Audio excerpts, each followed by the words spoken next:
Tous les chemins mènent à vous aujourd'hui à Melle, dans les Deux-Sèvres. Je vous propose de découvrir ensemble cette cité qui, Melle, me suive. Petite cité de caractère qui a obtenu le label il y a de nombreuses années, puisqu'elle faisait partie des premières petites cités de caractère de Sévrienne à obtenir ce label-là. Et ça reconnaît la qualité de son patrimoine, la qualité de son histoire et la mise en vie de ce patrimoine-là. Puisque à Melle, on bénéficie de 1500-1600 ans d'histoire. On a aussi à Melle un vestige du haut Moyen-Âge. Alors pour vous situer la période, on est entre Clovis et Charlemagne, entre 600 et 800. La ville de Melle était le principal atelier de frappe monétaire du royaume.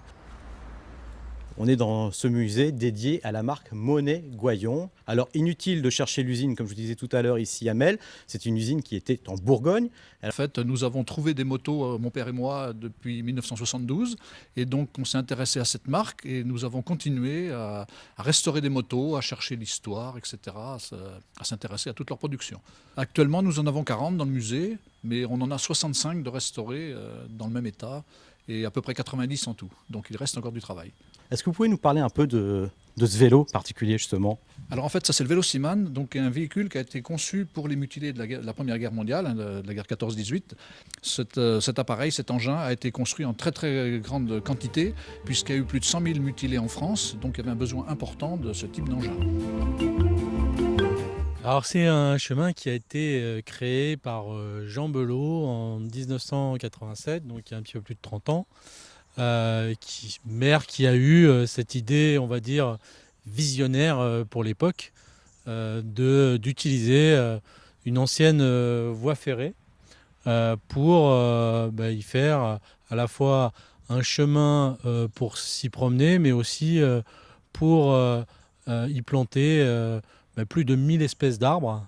Le Bosquet aux Écorces, alors c'est un lieu que j'affectionne parce que je trouve que les couleurs qu'on y trouve sont extraordinaires et ça nous offre en fait voilà les surprises que la nature peut nous offrir.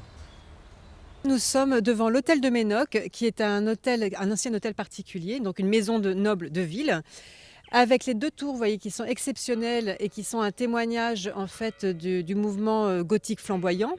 Tout le reste, c'est du 19e siècle, c'est du gothique revisité, ce qu'on appelle le néo-gothique. Et c'est l'architecte en fait, des Deux-Sèvres, Segretin, qui l'a rebâti, redessiné et rebâti pour en faire un tribunal. C'est le même architecte qui a sauvé Saint-Hilaire de Melle, donc la magnifique église de Melle qui a été labellisée UNESCO au titre des chemins de Saint-Jacques-de-Compostelle. Trois églises romanes. En fait, il y en avait une quatrième au Moyen-Âge, mais qui a disparu.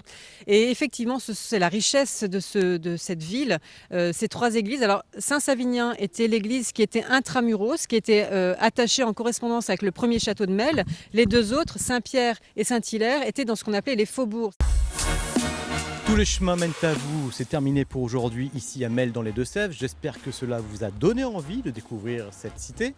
Quant à moi, je vous dis à très bientôt pour de nouvelles balades sur Noah.